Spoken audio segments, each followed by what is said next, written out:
Synonyms and Antonyms Uncovered. Advanced English in Context. Hello, language learners.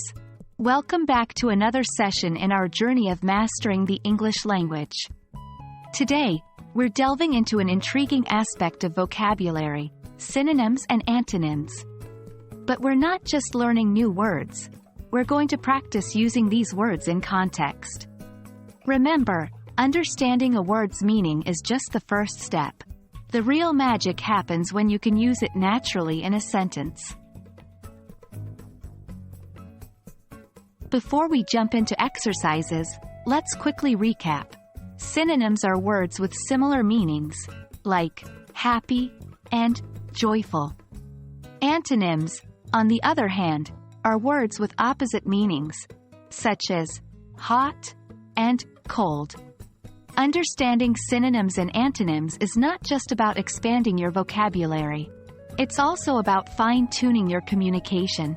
By choosing just the right word, you can express subtle differences in meaning, emotion, and tone. But here's the thing. Not all synonyms can be used interchangeably in all contexts, and the same goes for antonyms. Context is the situation in which you use the word, and it can change the meaning of the word significantly. For instance, consider the words shallow and superficial. They are synonyms when talking about a physical object like a pool. But when describing a person, superficial has a negative connotation, implying the person lacks depth or seriousness. Understanding context will help you choose the right word for the right situation. Now that we understand the importance of context, let's get some practice.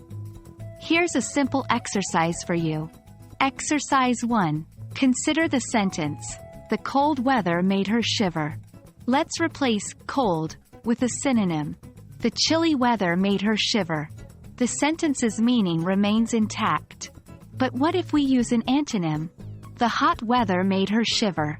This sentence is grammatically correct but makes less sense in context because hot weather doesn't typically cause shivering. Repeat this exercise with your own set of sentences. Pick a word, find its synonym and antonym, and then use each in a sentence. Make sure that your sentence makes sense. And that's a wrap on today's session on practicing synonyms and antonyms in context. Remember, vocabulary isn't just about the number of words you know. It's about how well you understand them and how effectively you use them.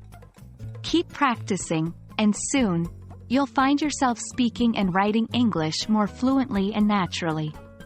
Until our next session, happy learning!